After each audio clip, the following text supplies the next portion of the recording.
সুপ্রিয় শ্রোতা, গ্রন্থনিরে আপনাকে স্বাগতম।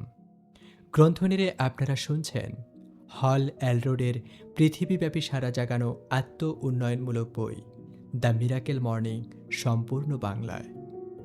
পর্ব 4, অধ্যায় 2। দ্য মিরাকেল মর্নিং এর উৎপত্তি হতাশা থেকে সৃষ্টি।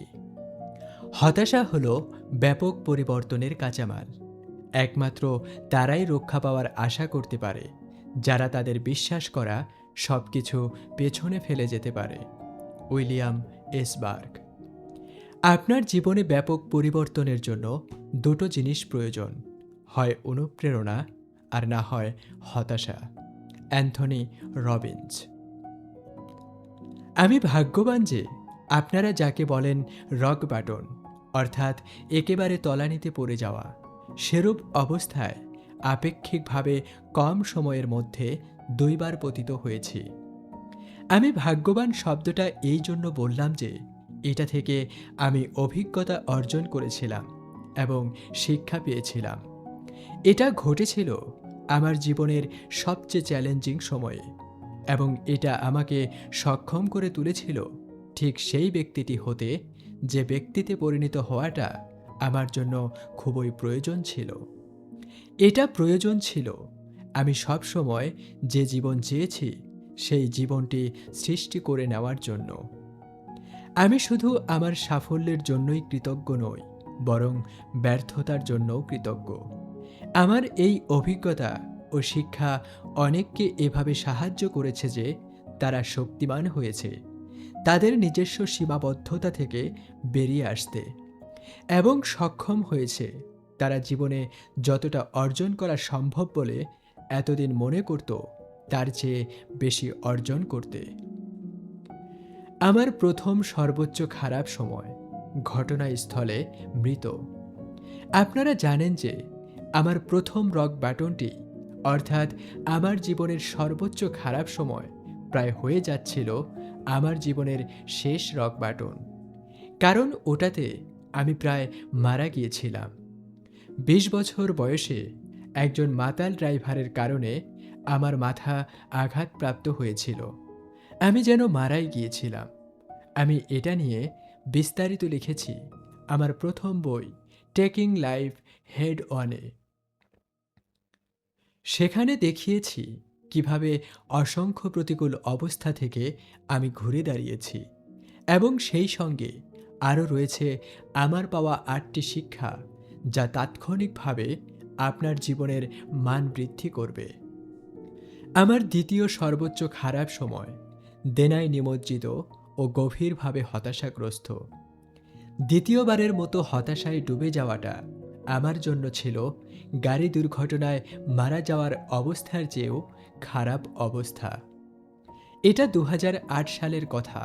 সেই 30-এর দশকের কুখ্যাত মহামন্দার পর মার্কিন যুক্তরাষ্ট্রের অর্থনীতিতে 2008 সালে মন্দার চরম অবস্থা বিরাজ করছিল।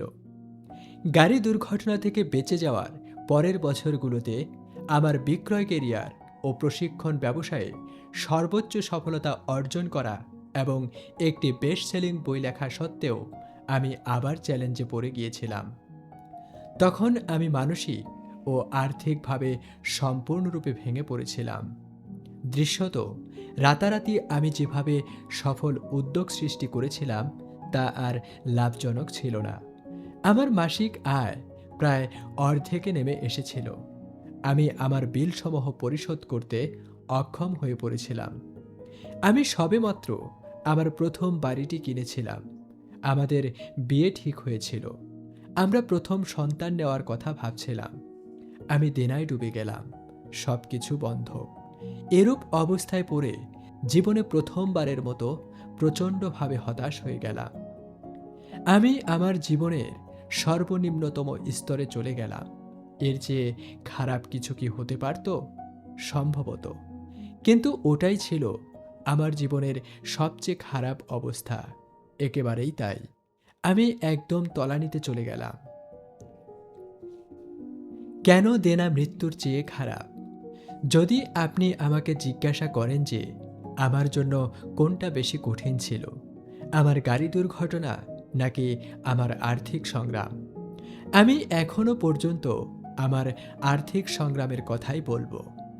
একজন মাতাল ড্রাইভারের কারণে মাথায় আঘাত পাওয়া, 11টি হাড় ভেঙে যাওয়া, স্থায়ীভাবে মস্তিষ্ক ক্ষতিগ্রস্ত হওয়ার যন্ত্রণা, প্রায় 6 মিনিট মৃত অবস্থায় পড়ে থেকে এবং জ্ঞান ফিরে পেয়ে এরকম একটা সংবাদ জানা যে আমি হয়তো আর কখনোই হাঁটতে সক্ষম হব না। অধিকাংশ মানুষ মনে করবে যে কারো জীবনে এগুলো হচ্ছে সবচেয়ে কঠিন অবস্থা। এরকম একটা ধারণা সঠিক। এই জাতীয় ভয়ঙ্কর ধ্বংস থেকে পাওয়া যে শারীরিক, মনোজাগতিক এবং মানসিক যন্ত্রণা, তা যে কোনো ব্যক্তির জীবনের সর্বনিম্ন খারাপ অবস্থা হিসেবেই গণ্য হবে। আপনি দেখুন, আমার গাড়ি দুর্ঘটনার পর আমার সেবা করার জন্য অনেক মানুষ ছিল। হাসপাতালে আমার পরিবার কখনোই আমার পাশ থেকে সরেনি। আমি একটানা দর্শনার্থী পরিবেষ্টিত ছিলাম। পরিবারের লোকজন, আত্মীয়স্বজন, বন্ধু-বান্ধব সবাই আমার দিকে লক্ষ্য রাখছিলেন। আমাকে ভালোবাসায় সিক্ত করছিলেন এবং অনবরত আমাকে সাহস দিয়ে যাচ্ছিলেন। আমার জন্য অবিশ্বাস্য রকমের আন্তরিক কয়েকজন ডাক্তার ও নার্স ছিলেন, যারা সর্বক্ষণ সার্বিকভাবে আমার যত্ন নিচ্ছিলেন এবং আমার সুস্থতার জন্য তদারকি করে যাচ্ছিলেন। তারা আমার জন্য খাবার তৈরি করে পরিবেশন করছিলেন। সেখানে দৈনন্দিন কাজ কিংবা বিল পরিশোধের কোনো চাপও ছিল না। হাসপাতালের জীবনটা ছিল খুবই সহজ এবং ভারমুক্ত। দ্বিতীয়বারের ব্যাপারটা সম্পূর্ণ ভিন্ন ছিল। তখন আমার জন্য কারো কোনো সহানুভূতি ছিল না। কেউ আমাকে দেখতে আসেনি। আমার যত্ন নেওয়া ও সুস্থতার বিষয়ে খোঁজ নেওয়ার কেউ ছিল না। কেউ আমার জন্য খাবার তৈরি করে নিয়ে আসেনি। তখন আমার সঙ্গে শুধু আমি ছাড়া আর কেউ ছিল না। সবাই তাদের নিজের সমস্যা নিয়ে ব্যস্ত ছিল। জীবনের সকল ক্ষেত্রেই যেন ভেঙে পড়েছিলাম। শারীরিক, মানসিক ও আর্থিকভাবে আমি যেন অবরুদ্ধ হয়ে যাচ্ছিলাম। আমাকে ভয় ও অনিশ্চয়তায় পেয়ে বসেছিল। শুধু বিছানায় শুয়ে থাকাটাই যেন ছিল আমার একমাত্র স্বস্তি। আমি প্রতিদিন আত্মহত্যার কথা ভাবতাম। এরকম না যে আমি শুধু আত্মহত্যার ভাবনাতেই নিমগ্ন থাকতাম। একজন মানুষের জীবনে আত্মহত্যার সিদ্ধান্ত শুধু সবচেয়ে স্বার্থপর একটা ব্যাপারই নয়, যেহেতু এটা অনেক মানুষকেই কষ্ট দেয়। কিন্তু গভীরভাবে ভাবলে আমি জেনেছিলাম, জীবন যত কঠিনই হোক না কেন, সব সময়ই এটা থেকে বের হয়ে আসার একটা উপায় আছে। কিন্তু তবুও আত্মহত্যার চিন্তাতেই আমি ঘুরপাক খাচ্ছিলাম। আমার অর্থনৈতিক সংকট থেকে বের হয়ে আসার কোনো উপায় দেখছিলাম না। আমি কোনো কিছুই ভেবে পাচ্ছিলাম না যা আমাকে আমার মানসিক কষ্ট থেকে মুক্তি দেবে। যে সকালটি আমার জীবনের মোড় ঘুরিয়ে দিয়েছিল, তারপর এক সকালে সব কিছু পাল্টে গেল। খুব হতাশা নিয়ে ঘুম থেকে উঠি, যেন গোটা সপ্তাহটাই এমন ছিল। কিন্তু ওই সকালে আমি সম্পূর্ণ ভিন্ন কিছু করে ফেললাম। আমি আমার এক বন্ধুর পরামর্শ মতো মাথাটা হালকা করতে সকালে দৌড়ালাম। আমি দৌড়াতে অভ্যস্ত ছিলাম না।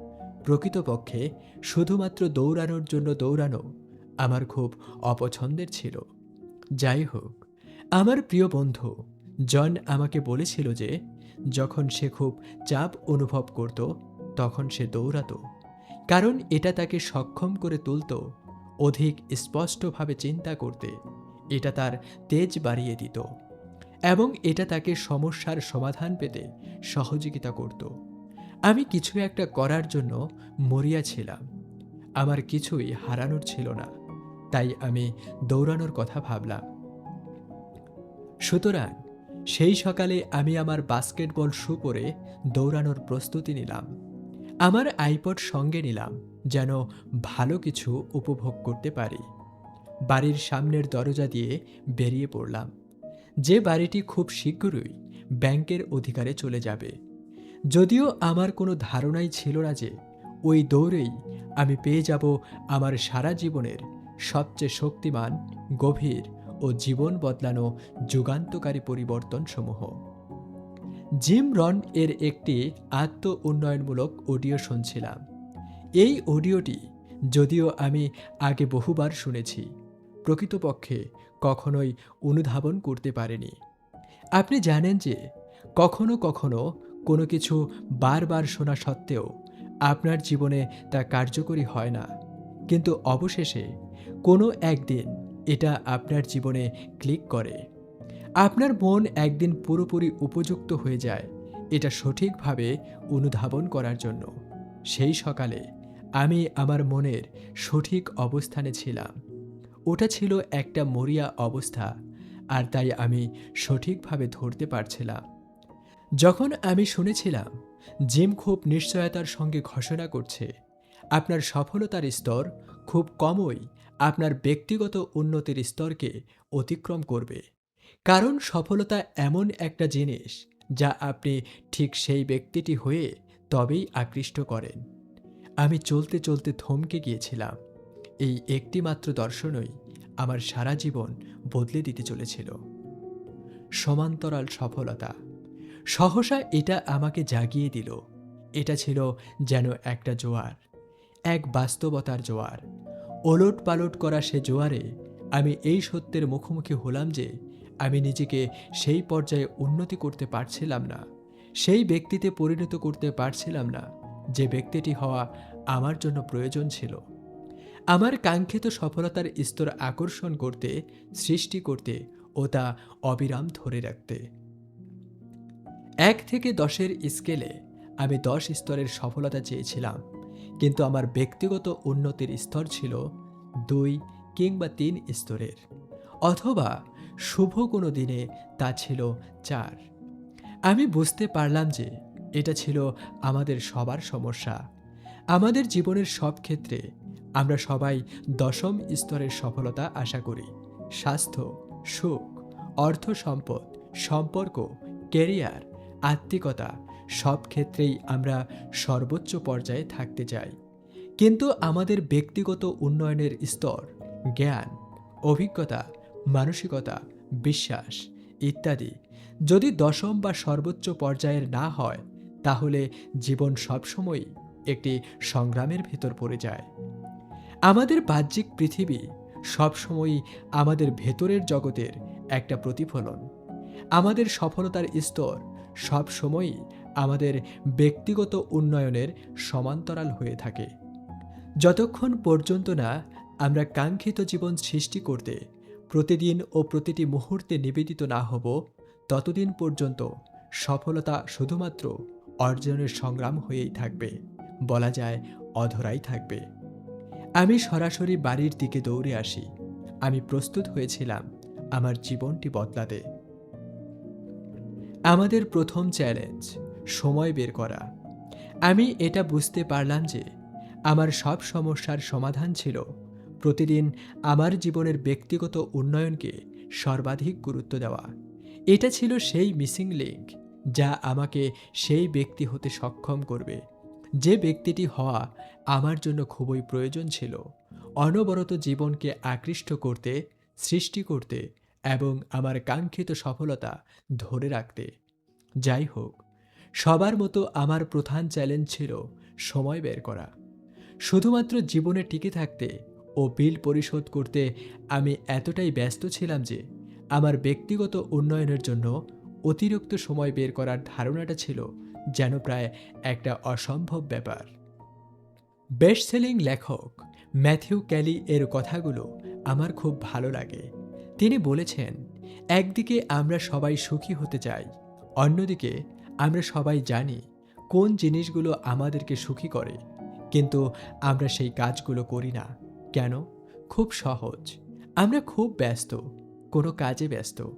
আমরা সবাই ব্যস্ত সুখী হওয়ার প্রচেষ্টায়।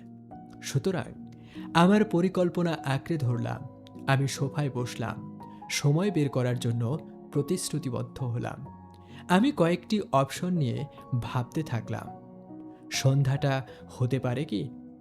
আমি প্রথমে ভাবলাম কাজের শেষে সন্ধ্যাবেলাটা আমি সময় বের করতে পারি, অথবা এটা হতে পারে অধিক রাতে, যখন আমার সঙ্গী ঘুমিয়ে পড়ে। কিন্তু তখন আমি উপলব্ধি করলাম সারা দিনের ভেতর একমাত্র সন্ধ্যাটাই আমাকে তার সঙ্গে কাটাতে হয়। এটা না বললেও চলে যে গভীর রাতটাই আমার জন্য সেরা সময়। আমি সাধারণত এত ক্লান্ত থাকি যে মন স্থির করা আমার জন্য স্বাভাবিকের চেয়ে একটু বেশি চ্যালেঞ্জের। প্রকৃতপক্ষে আমি কোনো সুসঙ্গত ব্যক্তি নই। সুতরাং ব্যক্তিগত উন্নয়নের জন্য সর্বোত্তম সময়ের প্রশ্নই আসে না। সন্ধ্যাটা কোনোভাবেই সর্বোত্তম সময় হলো না। সম্ভবত বিকেলটা। আমি কি দিনের মাঝখানে সময়টা বের করতে পারি? সম্ভবত এটা হতে পারে আমার মধ্যাহ্ন বিরতিতে, অথবা এই সময়ের মধ্যে যখনই আমি অতিরিক্ত সময় বের করতে পারি। না, সেই অতিরিক্ত সময় বের করা গেল না। সকালবেলাটা হতে পারে না? তখন আমি সকালবেলাটা বিবেচনায় নিলাম, কিন্তু নিজের ভেতর থেকেই বাধা পেলাম। আমি যে সকালে ওঠা মানুষ নই, এটা বলাটা যেন একটা অবমূল্যায়ন। আসলে ভোরে উঠতে আমি ভয় পেলাম। বিশেষ করে সকালে ওঠাটা আমার কাছে দৌড়ের মতোই অপছন্দের। কিন্তু সকালে ওঠার ব্যাপারে আমি যত বেশি চিন্তা করতে থাকি, তত বেশি কয়েকটি বিষয় আমার কাছে খুবই গুরুত্বপূর্ণ বলে মনে হতে থাকে। প্রথমত, আমার মনে হলো আমার ব্যক্তিগত উন্নয়নের জন্য সকালে প্রতিশ্রুতিবদ্ধ হতে পারলে আমার দিনটা শুরু হবে খুবই ইতিবাচক উদ্দীপনা ও প্রেরণার সঙ্গে। সকালে আমি শিখতে পারবো নতুন কিছু। আমি সম্ভবত সারা দিনের জন্য আরও অধিক উৎসাহী, একাগ্র ও অনুপ্রাণিত হতে পারবো। The radar of the day টাইটেলে stevepavlina.com-এ পাওয়া একটি ব্লগ পোস্টের কথা মনে পড়ে গেল। স্টিভ, যিনি personal development for smart people বইয়েরও লেখক, তিনি বলেছেন, এটা বলা হয়ে থাকে যে প্রথম ঘন্টাটি হচ্ছে দিনের রাডার। যদি আমি জেগে ওঠার প্রথম ঘন্টাতেই অলস ও এলোমেলো হই, তাহলে সারাদিনই আমার একটি অলস ও নিষ্প্রভ দিন কাটানোর প্রবণতা থাকবে। কিন্তু যদি আমি দিনের প্রথম ঘন্টাটি উৎপাদনশীল করতে পারি, দিনের বাকিটা সময় সেদিকেই যাবে। এটা উল্লেখ না করলেও চলে, সকালে ব্যক্তিগত উন্নয়নের কাজ করলে আমার সারাদিনে আর এরকম কোনো অজুহাতই থাকবে না যে আমি ক্লান্ত, আমার সময় নেই ইত্যাদি। যদি আমার সকালটি এভাবে কাটে, আমি নিশ্চিত প্রতিটি দিনই এভাবে যাবে। অবশেষে আমি সকালের চেয়ে ভালো কোনো সময় পেলাম না। ব্যক্তিগত উন্নয়নের জন্য সকালবেলাতেই কার্যকারী কিছু করাটা আমার কাছে সবচেয়ে সুবিধাজনক মনে হয়েছিল। কিন্তু ইতিমধ্যেই নিজেকে সকাল 6টায় বিছানা থেকে টেনে তোলা খুব কঠিন মনে হচ্ছিল। কারণ 5টায় ঘুম থেকে ওঠার ধারণাটা আমার কাছে সম্পূর্ণ অপ্রকৃতস্থ একটা ব্যাপার বলে মনে হতো। হতাশ আর কিছুটা পরাজিত মনোভাবে আমার পরিকল্পনা ও সমগ্র ধারণা প্রায় বাদ দেওয়ার চিন্তা করলাম। আমি আমার মেন্টর কেভিন ব্র্যাকি এর কণ্ঠ শুনতে পেলাম। কেভিন সবসময় আমাকে বলতেন, হল, যদি তুমি তোমার জীবনে ভিন্ন কিছু করতে চাও, প্রথমেই তোমাকে ভিন্ন কিছু করার জন্য আগ্রহী হতে হবে। আমি জানি কেভিন এর কথা সঠিক ছিল, কিন্তু তা খুব সকালে ঘুম থেকে ওঠা সহজ করতে পারেনি। একটি পরিবর্তনের জন্য প্রতিশ্রুতিবদ্ধ হয়ে আমি আমার নিজের সৃষ্ট আজীবন সীমাবদ্ধ বিশ্বাস যে আমি কোনো মর্নিং পার্সন নই, তা অতিক্রম করার সিদ্ধান্ত নিলাম। আমি আমার সময়সূচি এভাবে সাজালাম যে আমার ব্যক্তিগত উন্নয়নের প্রথম রুটিন সফল করতে সকাল 5টায় ঘুম থেকে উঠব। আমাদের দ্বিতীয় চ্যালেঞ্জ, সবচেয়ে প্রভাব সৃষ্টিকারী কাজ করা। তারপর আমি আরেকটি চ্যালেঞ্জের মুখোমুখি হলাম। ওই ঘন্টায় আমি যা যা করছিলাম তার সব কিছু ব্যাপক প্রভাব ফেলেছিল। আমার জীবনে খুব দ্রুত উন্নয়ন ঘটে যাচ্ছিল। আমি পড়তে থাকলাম। আমি আগেও পড়েছি, কিন্তু এখন বিশেষভাবে পড়তে চাইলাম। আমি ব্যায়াম শুরু করলাম, কিন্তু আমার মনের মতো হলো না। আরও ভালোভাবে করতে চাইলাম। সুতরাং এরূপ পরিস্থিতিতে আমি একটা সাদা কাগজ হাতে নিলাম এবং সেখানে সকল জীবন পরিবর্তনকারী ব্যক্তিগত উন্নয়নের অনুশীলনগুলো লিখে ফেললাম। আমি ওই অনুশীলনগুলো বছরের পর বছর শিখে আসছি, কিন্তু কখনো নিজের জীবনে প্রয়োগ করিনি। কমপক্ষে কখনোই একটানা করিনি। সে কাজগুলো হচ্ছে ধ্যান, মেডিটেশন, ইতিবাচক আত্মকথন, অ্যাফার্মেশনস, ডায়েরি লেখা, জার্নালিং, কল্পনা, ভিজুয়ালাইজেশন এবং সেই সঙ্গে বই পড়া ও শরীরচর্চা। আমি ৬টি কার্যক্রমকে বেছে নিলাম। আমি মনে করলাম ওগুলো আমার জীবনে সবচেয়ে তাৎক্ষণিক ও নাটকীয় প্রভাব রাখবে। প্রতিটার জন্য ১০ মিনিট সময় রাখলাম। পরের দিন সকালে ৬টি চেষ্টা করতে পরিকল্পনা করলাম। মজার ব্যাপার হচ্ছে, তালিকার দিকে তাকিয়েই আমি খুব অনুপ্রাণিত হয়ে গেলাম। সহসা আমার মনে ব্যাপক একটা পরিবর্তন ঘটে গেল। সকালে যে ঘুম থেকে ওঠা আমার জন্য ছিল ভয়ের, তা হয়ে গেল খুবই আকর্ষণীয়। সেই রাতে আনন্দে আমি প্রায় ঘুমাতে পারলাম না। আমি খুবই উত্তেজিত ছিলাম যে কখন সকাল হবে। যখন ভোর ৫টায় অ্যালার্ম ঘড়ি বেজে ওঠে, আমার ২ চোখ প্রশস্ত হয়ে খুলে গেল এবং আমি বিছানা থেকে লাফিয়ে উঠলাম। নিজেকে খুব শক্তিমান ও উত্তেজিত মনে হলো। এটা ছিল স্বতঃস্ফূর্ত ও উদ্দীপনাপূর্ণ। আমি এতটাই উৎফুল্ল হলাম যে এটা আমাকে শিশুকালে ঈদের সকালে ঘুম থেকে ওঠার আনন্দের কথা মনে করিয়ে দিল। জীবনে প্রথমবারের মতো মনে হলো যে সকালে ঘুম থেকে ওঠা খুবই সহজ একটা ব্যাপার। ঈদের সকালে একজন শিশু যেমন সারাদিনের আনন্দের কথা ভেবে ভোরে ঘুম থেকে উঠে, আমি তেমন সারাদিনের ব্যাপারে খুবই শক্তিমান ও উত্তেজিত হয়ে গেলাম। আজও আমার তেমনই মনে হয়। যে সকালটি আমার সারা জীবন পাল্টে দিয়েছিল। আমি দাঁত ব্রাশ করলাম, মুখ ধুয়ে নিলাম, হাতে ১ গ্লাস পানি নিয়ে সোফায় বসে পড়লাম। তখন বাজে ৫টা ৫ মিনিট। দীর্ঘদিনের ভেতর প্রথমবারের মতো আমার জীবন নিয়ে সত্যিই খুবই উত্তেজিত ও উৎসাহী হলাম। তখনও বাইরে অন্ধকার, আমি যেন শক্তিতে ভরপুর। জীবন পাল্টানো ব্যক্তিগত উন্নয়নের কার্যক্রমের তালিকাটি টেনে বের করলাম। আমি বছরের পর বছর ওগুলো শিখে আসছি, কিন্তু কখনো প্রয়োগ করিনি। এক এক করে আমি প্রতিটি প্রয়োগ করলাম। নীরবতা। ১০ মিনিট নীরবে বসে প্রার্থনা ও ধ্যান করলাম এবং শুধুমাত্র আমার শ্বাস প্রশ্বাসে গভীর মনোনিবেশ করলাম। আমার মনে হলো যেন সম্পূর্ণরূপে চাপমুক্ত হলাম। আমার সারা শরীর ও মনের উপর দিয়ে যেন একটা শান্তির বাতাস প্রবাহিত হয়ে গেল। ব্যস্ত সকালের বিশৃঙ্খলা থেকে এটা ছিল সম্পূর্ণ আলাদা। দীর্ঘদিনের মধ্যে প্রথমবারের মতো আমি শান্তি অনুভব করলাম। পড়া। কেন পড়ার সময় পাওয়া যায় না, এ ব্যাপারে সবসময়ই অজুহাত তৈরি করতাম, কিন্তু ওই সকালে আমি সময় বের করতে খুবই আগ্রহী হলাম। সবসময় আমি বই পড়াকে একটা জীবনব্যাপী অভ্যাসে পরিণত করতে চেয়েছি। আমি সেলফ থেকে নেপোলিয়ান হিলের সেরা বই থিঙ্ক অ্যান্ড গ্রো রিচ বইটা হাতে নিলাম। অধিকাংশ বইয়ের মতো এটাও ছিল সেই একটা বই যা আমি শুরু করেছিলাম কিন্তু কখনো শেষ করতে পারিনি। আমি ১০ মিনিট বইটা পড়লাম। আমি কয়েকটা ধারণা পেয়ে গেলাম এবং ওই দিনেই তা প্রয়োগ করতে খুবই উত্তেজিত হয়ে গেলাম। আমার মনে হলো যে একটি ধারণাই জীবন পাল্টে দিতে পারে। আমি অনুপ্রাণিত হলাম। আত্মকথন। কখনোই আত্মকথনের শক্তি কাজে লাগানো হয়নি। থিঙ্ক অ্যান্ড গ্রো রিচ বই থেকে সেলফ কনফিডেন্স অ্যাফার্মেশন অংশটি জোরে জোরে পড়লাম এবং এটা খুবই আশ্চর্যজনক মনে হলো।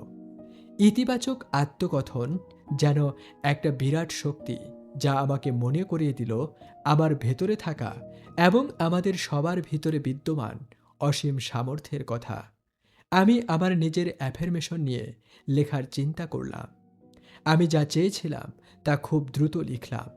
আমি জীবনে কি হওয়ার জন্য প্রতিশ্রুতিবদ্ধ ছিলাম এবং জীবনে পরিবর্তন আনার জন্য আমার যেসব প্রতিশ্রুতি ছিল সবই লিখলাম।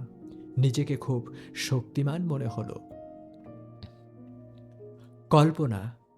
আমি দেয়াল থেকে ভীষণ বোর্ডটা হাতে নিলাম। দ্য সিক্রেট সিনেমাটি দেখার পর এটা আমি বানিয়েছিলাম, কিন্তু এদিকে তাকানোর সময় হয়নি বললেই চলে। তাই ভিজুয়ালাইজেশন টুল এর উদ্দেশ্যে এটা বানানো হলেও কখনো ব্যবহার করা হয়নি। 10 মিনিট ধরে আমার সমস্ত মনোনিবেশ একটা ইমেজ থেকে আরেকটা ইমেজে চলে যাচ্ছিল।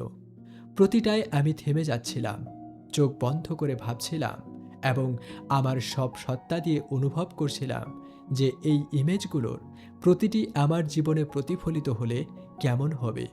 আমি অনুপ্রাণিত হলাম। ডায়েরি লেখা।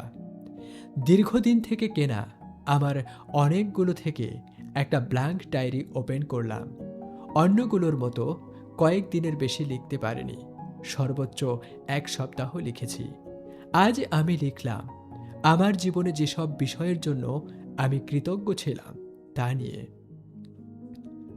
তাৎক্ষণিকভাবে আমার মনে হলো আমার হতাশা কেটে যাচ্ছে, যেন আমাকে চেপে ধরা একটা ভারী কুয়াশা কেটে যাচ্ছে। পুরোপুরি গেল না, কিন্তু খুবই হালকা অনুভূত হলো। যেসব বিষয়ে আমি কৃতজ্ঞ ছিলাম সেগুলো নিয়ে শুধুমাত্র লেখাতেই আমার আত্মিক উন্নয়ন ঘটে গেল। আমাকে কৃতজ্ঞ মনে হলো। সবশেষে ব্যায়াম। আমি সোফা থেকে উঠলাম। টনি রবিন্সের একাধিকবার বলা গতি আবেগ সৃষ্টি করে কথাটা মনে পড়ে গেল। যতক্ষণ পারি বুক ডাউন করলাম, কিছুক্ষণ অন্যান্য ব্যায়াম করলাম। 6 মিনিট সময় হাতে ছিল। ডিভিডিতে ইয়োগা ভিডিও দেখলাম ও প্রথম 6 মিনিটের যোগ ব্যায়াম সম্পূর্ণ করলাম। আমি নিজেকে শক্তিশালী অনুভব করলাম। এটা ছিল অবিশ্বাস্য। আমি ইতিমধ্যে সেসব দিনের অভিজ্ঞতা অর্জন করে ফেললাম যে দিনগুলো ছিল আমার জীবনের সবচেয়ে বেশি শান্তিপূর্ণ, প্রেরণাদায়ক, শক্তিমান, অনুপ্রেরণামূলক, কৃতজ্ঞতাপূর্ণ ও শক্তিশালী। মাত্র 1 ঘন্টা সময়ে এসব ঘটে গেল। তখন ঘড়িতে সবেমাত্র সকাল 6টা বাজে। অলৌকিক কিছু নয়। পরবর্তী কয়েক সপ্তাহ 5টায় ঘুম থেকে উঠতে থাকলাম ও আমার 60 মিনিটের ব্যক্তিগত উন্নয়ন রুটিন অনুসরণ করলাম। তখন আমি যেভাবে অনুভব করছিলাম তা ছিল অবিশ্বাস্য রকমের সুখের, এবং আমার মর্নিং রুটিনের ফলে যেভাবে আমার অগ্রগতি ঘটে যাচ্ছিল তাতে করে আমি এসব আরও অধিক পেতে চাইলাম। তাই এক রাতে আমি যখন বিছানায় যাওয়ার প্রস্তুতি নিচ্ছিলাম, আমি একটা কাজ করলাম যা ওই সময়ে একেবারেই অবিশ্বাস্য ছিল। আমি ঘড়িতে রাত 4টার অ্যালার্ম সেট করে রাখলাম। অবাক বিস্ময়ে এটা ভাবতে ভাবতে ঘুমিয়ে পড়লাম যে আমি ওই রাতে স্বাভাবিক ছিলাম কিনা। অবিশ্বাস্যভাবে রাত 4টায় ঘুম থেকে ওঠা ঠিক সকাল 5টায় ওঠার মতোই সহজ মনে হলো। এ দুটোর যে কোনো সময়ে ওঠা আমার কাছে অতীতে যখন আমি উঠতে চাইতাম না সে সময়ের যে কোনো দিনের চেয়ে 10 গুণ সহজ মনে হলো। নাটকীয়ভাবে আমার মানসিক চাপের স্তর কমে গেল। আমি পেলাম অধিক শক্তি, স্বচ্ছতা ও মনোনিবেশ। আমি সত্যিই অনুভব করলাম যে আমি সুখী, উদ্ভূত ও অনুপ্রাণিত।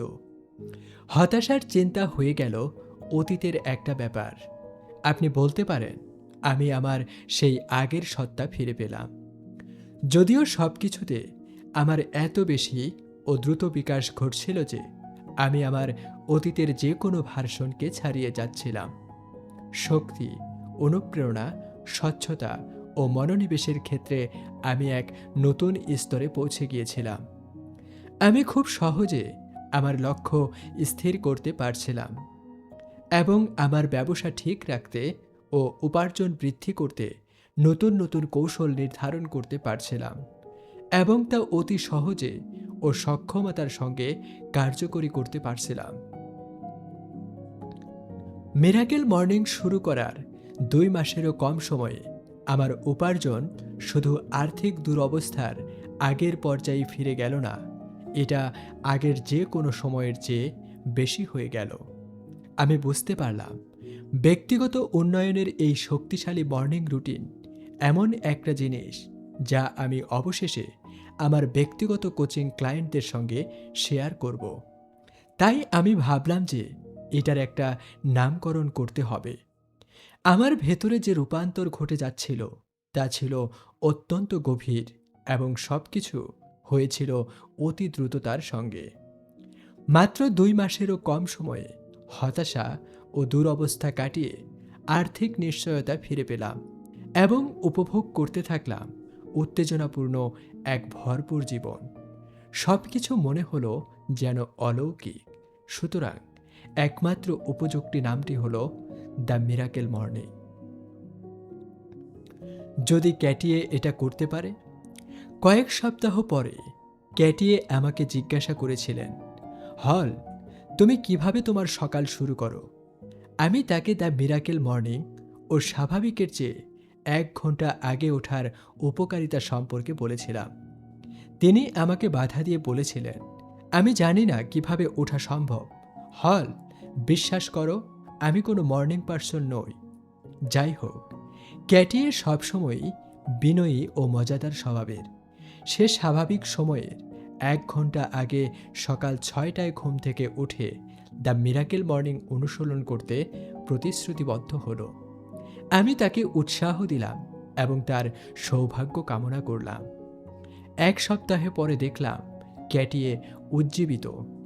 যখন আমি তাকে জিজ্ঞাসা করলাম যে সে সত্যিই দ্য মিরাকেল মর্নিং অনুশীলন করতে 1 ঘন্টা আগে ঘুম থেকে উঠে কিনা, আমি একটি অপ্রত্যাশিত উত্তর পেলাম, না। প্রথম দিনে আমি সকাল 6টায় ঘুম থেকে উঠেছিলাম, কিন্তু তুমিই সঠিক ছিলে। আমি এত অসাধারণ একটা সকাল পেয়েছিলাম যে আমি এটা আরও আগে শুরু করতে চাইলাম। সুতরাং আমি সপ্তাহের বাকি কয়দিন 5টায় ঘুম থেকে উঠেছিলাম। হল, এটা ছিল খুবই আশ্চর্যজনক, অবাক ব্যাপার। এ বিষয়ে আমার অন্যান্য কোচিং ক্লায়েন্টদেরকেও বলতে হয়েছিল। কয়েক সপ্তাহের মধ্যে আমার অনেক ক্লায়েন্ট আমার সঙ্গে শেয়ার করেছিলেন যে তারাও তাদের নিজস্ব মিরাকেল মর্নিংয়ের মাধ্যমে জীবন বদলানো উপকারিতাসমূহের একই ধরনের অভিজ্ঞতা অর্জন করছিলেন। আমার কয়েকজন ক্লায়েন্ট তাদের বন্ধু ও সহকর্মীদের বলেছিলেন কিভাবে দ্য মিরাকেল মর্নিং তাদের জীবন পাল্টে দিচ্ছিল। অনলাইন জগতে এটা দাবানলের মতো ছড়িয়ে পড়ে। অনেক মানুষ ফেসবুকে মিরাকেল মর্নিং সম্পর্কে পোস্ট দেওয়া শুরু করে, টুইটারে এ বিষয়ে টুইট করেন। তারা গর্বের সঙ্গে ইউটিউবে তাদের ভিডিও পোস্ট দিতে থাকেন। সবাই যেন খ্যাপাটে। ঠিক আছে, এই জো আবার কে? আমি বুঝতে শুরু করলাম সমগ্র মিরাকেল মর্নিংয়ে কিছু একটা রয়েছে। ইউটিউবে একদিন আমার নাম দিয়ে একটা ভিডিও সার্চ করলাম। মিরাকেল মর্নিং অ্যাট জো শিরোনামে একটা ভিডিও পেলাম। আমি এই মানুষটিকে জীবনে আগে কখনো দেখিনি। আমার প্রথম প্রতিক্রিয়া তেমন ইতিবাচক ছিল না। এই জো আবার কে যে আমার মিরাকেল মর্নিং নকল করছে? আমি কিছু ভেবে পেলাম না। একদিকে আনন্দ, অন্যদিকে বিস্ময়। আমি ভিডিওটা প্লে করলাম এবং সেখানে পেলাম, হ্যালো, আমি আপনার বন্ধু জো ডিসিওয়ানা। আমরা সময়টা একটু দেখি। জো এর অ্যালার্ম ঘড়িতে দেখা যায় ভোর 5:41-এ অ্যালার্ম দেওয়া। এখন সকাল 5:41, রবিবার। আপনি অবশ্যই অবাক হবেন, জো বন্ধু রবিবারের সকালে 5:41-এ এই পৃথিবীতে কি করছে। ঠিক আছে, mirakelmorning.com চেক করুন। ও হ্যাঁ, ওটা mirakelmorning.com ডাউনলোড করুন এবং ওখানে তথ্যগুলো দেখুন। এটা আমার কাছে ঠিক ঈদের মতো মনে হয়। সত্য বলছি, আমি এখন প্রচুর শক্তিতে ভরপুর। এখন প্রতিদিনই যেন ঈদ। এটা ভালো করে লক্ষ্য করুন। আমি আশা করি আপনি হয়ে যাবেন আশীর্বাদ পুষ্ট। আমি তখন এক দৃষ্টিতে কম্পিউটারের স্ক্রিনের দিকে তাকিয়ে থাকলাম। বিস্মিত হলাম। আবেগে আমার চোখে পানি এসে গেল। আমি বুঝতে পারলাম দ্য মিরাকেল মর্নিং সত্যিই একটা জীবন পাল্টানো ব্যাপার। আমি ভাবলাম সারা পৃথিবীর সঙ্গে এটা শেয়ার করতে হবে। আমার কাছে এটা স্পষ্ট হয়ে গেল যে যেখানে এটাকে আমি কখনোই আমার সামান্য ব্যক্তিগত সকালের রুটিন ছাড়া বেশি কিছু ভাবিনি, তা এখন মিরাকেল মর্নিং হিসেবে পৃথিবীর যত বেশি মানুষের সঙ্গে শেয়ার করা যায় তা একটা কর্তব্য বলে মনে হলো। এরকম মনে হলো কারণ এটা যেভাবে আমার জীবন পরিবর্তন করেছে সেভাবে তাদেরও জীবনে রূপান্তর ঘটাতে পারে। একটি আন্দোলন নাকি জাগরণ? প্রায় ৫ বছর হতে চলল ক্যাটিয়েকে আমি দ্য মিরাকেল মর্নিং সম্পর্কে বলেছিলাম। ওই সময়ে ইউটিউবে জো এর ভিডিওটি দেখেছিলাম। বিভিন্ন মানুষের কাছ থেকে সারা বছর আমি শত শত ইমেইল পেতে থাকি। প্রতিটি ইমেইলে তারা কৃতজ্ঞতা ও উৎসাহ প্রকাশ করেছেন দ্য মিরাকেল মর্নিং থেকে পাওয়া নতুন জীবনের জন্য। দ্য মিরাকেল মর্নিং এখন পৃথিবীব্যাপী একটা আন্দোলনে পরিণত হয়েছে, যেন এক বৈশ্বিক জাগরণ। ব্যবসা প্রতিষ্ঠানের প্রধান নির্বাহী থেকে শুরু করে ঘরে থাকা মায়েরাও এই কাতারে এসেছেন। নিবেদিত প্রাণ হয়ে প্রতিদিন সকালে ঘুম থেকে উঠে সবাই ব্যক্তিগত উন্নয়নের এই উপহারটি ভোগ করছেন। আমি এখন খুব বড় চিত্র দেখছি কিভাবে মিরাকেল মর্নিং সারা পৃথিবীতে ভূমিকা রাখছে। এটা আমাদেরকে সক্ষম করে তুলেছে পৃথিবীর সেই জীবন সৃষ্টি করতে যা আমরা চাই। খুব ইতিবাচকভাবে অন্যদের জীবনেও প্রভাবিত করছে এবং আমাদের চারিপাশের পৃথিবীটা পাল্টে দিচ্ছে। এই মিশনে আমি এখন খুবই উৎসাহী। আমার উৎসাহটি হচ্ছে মানুষকে শক্তিমান করে তাদের জীবন, পরিবার, সম্প্রদায় এবং গোটা পৃথিবী পাল্টে দেওয়া। প্রতিদিন সকালে ঘুম থেকে উঠে মিরাকেল মর্নিংয়ের মাধ্যমেই এই রূপান্তর ঘটে যাবে। প্রতিদিন অনেক মানুষ এই জাগরণে সামিল হচ্ছে। এটা ঘটছে দুইভাবে। প্রথমত, তারা শুধুমাত্র mirakelmorning.com ওয়েবসাইটটি তাদের বন্ধুমহল ও পরিবারের সঙ্গে শেয়ার করছেন, যেন তারা দ্য মিরাকেল মর্নিং বইটির 2টো চ্যাপ্টার ফ্রি পেতে পারেন, সঙ্গে 2টো ফ্রি অডিও ভিডিও প্রোগ্রাম। দ্বিতীয়ত, তারা সবাইকে the miracle morning community @www.mytmmccommunity.com A invite করছেন। আমি এখন বিস্মিত যে কিভাবে এই প্রক্রিয়ায় অনেকের জীবন গভীরভাবে প্রভাবিত হয়ে যাচ্ছে। অনেকেই এখন জো এর ভিডিওটি অনুসরণ করে খুব সকালে ঘুম থেকে উঠছেন। তারা সবাই এখন দ্য মিরাকেল মর্নিংয়ের সঙ্গে জীবনযাপন মানিয়ে নিয়েছেন এবং তারা গর্বের সঙ্গে তাদের অ্যালার্ম ক্লকের সময় প্রদর্শন করছেন, এটা প্রমাণ করতে যে তারা ভোরেই জেগে যাচ্ছেন। জো এর ভিডিও থেকে যদি আমার নিজস্ব মিরাকেল মর্নিং ভিডিও ব্লগের প্রতি উৎসাহিত হয়েছিলাম, যা আশ্চর্যজনকভাবে খুবই জনপ্রিয় হয়েছে এবং হাজার হাজার মানুষ ইউটিউবে দ্য মিরাকেল মর্নিং চ্যানেলে উপভোগ করছেন। আমি খুব সম্মানিত বোধ করছি ও খুব কৃতজ্ঞতা প্রকাশ করছি যে এত বেশি মানুষের সঙ্গে দ্য মিরাকেল মর্নিং শেয়ার করার সুযোগ পেয়েছি।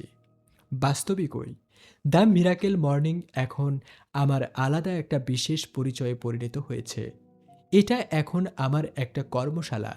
এর মাধ্যমে বিভিন্ন সংস্থা, অলাভজনক প্রতিষ্ঠান, বিক্রেতা, শিক্ষক সমাজ, হাই স্কুল ও কলেজের শিক্ষার্থীরা উৎপাদনশীলতা, প্রেরণা ও কর্মদক্ষতা বাড়াতে সক্ষম হচ্ছে। কর্মশালাটি একটি নতুন পদক্ষেপ যা কর্মচারীদের উৎপাদনশীলতা বাড়ানোর পাশাপাশি কর্মক্ষেত্রে তাদের সুখ ও দৃষ্টিভঙ্গির উন্নতি সাধন করছে। আপনি নিশ্চয়ই অনুমান করছেন যে দ্য মিরাকেল মর্নিং কর্মশালাটি সঠিকভাবে সম্পূর্ণ হয় সকালে, সাধারণত প্রকৃত কনফারেন্স শুরু হওয়ার আগে। আপনার জীবনে আপনি যা যা পেতে ইচ্ছা করেন সেগুলো সৃষ্টি করে নেওয়ার জন্য আপনাকে যেরকম মানুষ হওয়া প্রয়োজন তা হওয়ার জন্য এই বইটি একটি আহ্বান এবং সেই সঙ্গে একটি সুযোগ। আপনার সবচেয়ে গুরুত্বপূর্ণ লক্ষ্যসমূহে পৌঁছানোর জন্য কাজ করতে এটি আপনাকে উদ্দেশ্যপূর্ণ সময় দেবে। এখনই শুরু করে এবং একটানা লেগে থেকে দৈনন্দিন অগ্রগতির মাধ্যমে প্রকৃতপক্ষে যে জীবন আপনি আশা করেন এবং যে জীবনের আপনি দাবিদার, সেই জীবনের দিকে অগ্রসর হয়ে আপনি পাবেন সফলতা ও আপনার স্বপ্নের জীবন। এটা অনিবার্য। ধন্যবাদ। পরের অধ্যায়গুলো শুনতে আমাদের গ্রন্থনিরের সাথেই থাকুন। আসসালামু আলাইকুম।